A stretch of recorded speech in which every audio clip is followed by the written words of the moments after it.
Olá, vamos mergulhar juntos numa das passagens para mim mais ricas e misteriosas de todo o Evangelho, a pesca milagrosa lá em João 21. Isso aqui, gente, é muito mais do que só uma história de pescaria, sabe? É um verdadeiro mergulho na alma da igreja, no coração dos apóstolos, e tem tanta coisa escondida nesse texto que a gente vai tentar desvendar agora. Olha só que interessante, essa frase aqui, ela praticamente define o nosso caminho. Ela nos chama a enxergar esse trecho do Evangelho não como uma historinha, mas como um mapa, entende? Um mapa que nos ajuda a entender a essência da igreja, o sentido do nosso trabalho, do nosso apostolado e a promessa daquele banquete final, lá na eternidade. Então, a nossa jornada começa no escuro, numa noite de pura frustração. Imagina a cena: 7 apóstolos, com Pedro ali na frente, decidem voltar a pescar. Só que nada. O esforço todo deles se mostra completamente inútil. E é justamente nesse vazio que o palco é montado para uma intervenção divina que ia mudar tudo. E essa frase, nossa, ela é o centro de tudo. Naquela noite, não pescaram nada.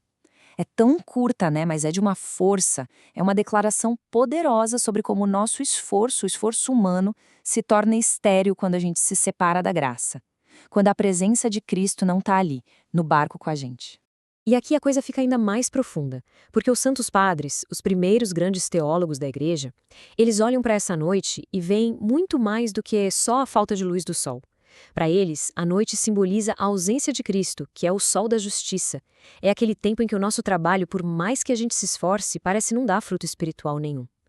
É uma imagem fortíssima, né, da igreja ou até da nossa vida pessoal, quando a gente tenta fazer as coisas só na base da nossa própria força, das nossas estratégias e acaba esquecendo daquela frase fundamental: sem mim nada podeis fazer. Mas aí, a cena vira. Amanhã começa a clarear e uma figura surge lá na margem. É o ponto de virada total.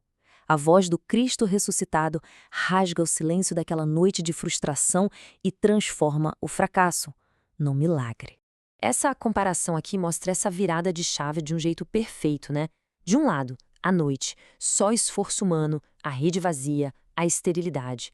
Do outro, a manhã, que chega com a palavra de Cristo. E qual a resposta? Obediência. O resultado? Abundância. É impressionante como uma ordem tão simples, joguem a rede do outro lado, muda completamente a realidade deles. E o próprio cenário, gente, é pura teologia. São Gregório Magno nos ensina a ver o mar como uma imagem do mundo, sabe? Com toda aquela agitação, aquela instabilidade.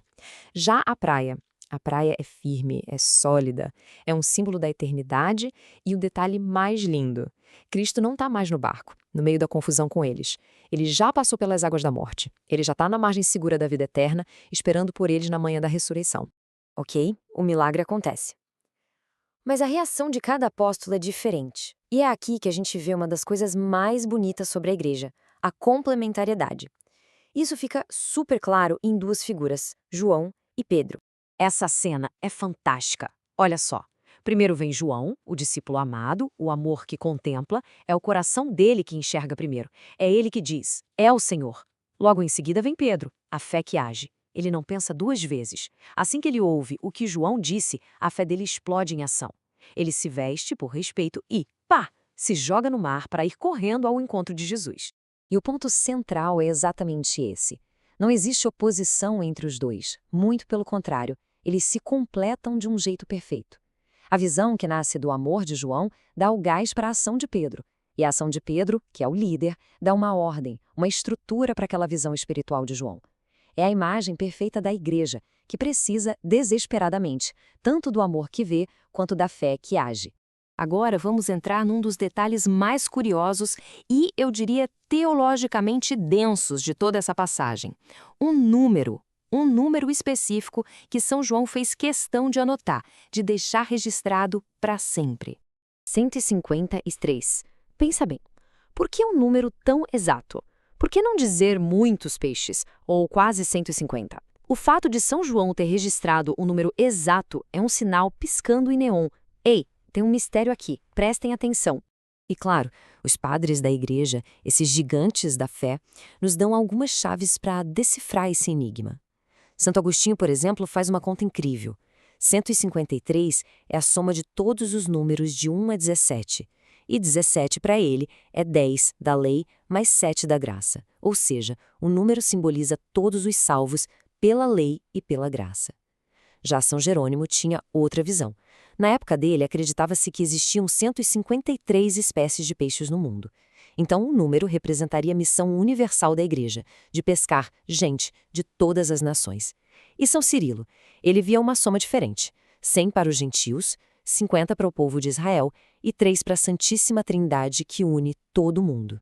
E tem mais um detalhe que é absolutamente crucial: a rede não se rompeu, mesmo com tanto peixe. Isso é um contraste direto com outra pesca lá no Evangelho de Lucas, onde as redes arrebentavam. Essa rede que não se rompe é um símbolo poderoso da unidade da igreja triunfante lá no céu. É promessa de que no final não vai ter mais divisão, não vai ter mais cisma. E quem é que puxa essa rede para a terra firme? Pedro, mostrando o papel dele como guardião dessa unidade.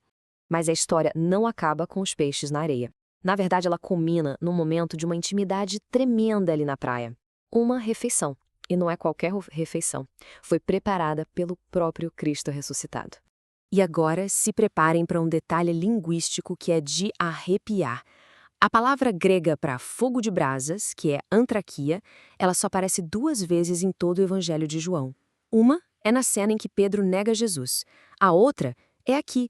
Isso não é coincidência de jeito nenhum. O mesmo fogo que viu a queda de Pedro, agora é o cenário da sua restauração.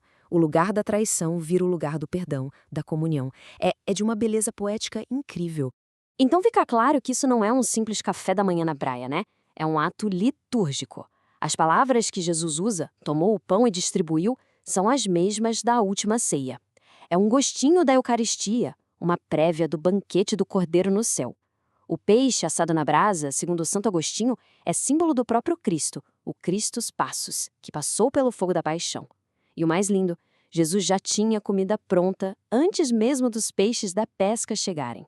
Isso mostra que, no final das contas, é Ele que nos alimenta, é Ele quem provê tudo. Então vamos amarrar tudo isso, uma única passagem, e a gente tem um retrato completo da igreja, percebe? Ela é missionária, enviada para pescar. Ela é unida, como a rede que não se parte, é hierárquica, com Pedro garantindo essa unidade, é eucarística, porque é alimentada pelo próprio Cristo, e, por fim, é escatológica, ou seja, está sempre viajando do mar da história para a praia da eternidade. E tudo isso nos leva a uma reflexão final.